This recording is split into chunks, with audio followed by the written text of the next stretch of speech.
मिट्टू, बाज लोग traffic signal क्यों तोड़ते हैं?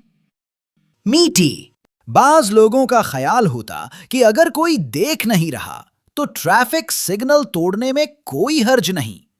चंद एक उसे ड्राइविंग का एडवेंचर समझकर तोड़ते, जबकि बाज अफराद का लॉजिक ये होता कि अगर सड़क खाली है तो रुकने की क्या जरूरत। अच्छा, ऐसे होता? जी हाँ, ऐसे ही होता। आपकी नजर में ट्रैफिक सिग्नल तोड़ने की और कौन सी वजूहात हैं? ट्रैफिक सिग्नल तोड़ने को कैसे रोका जा सकता है?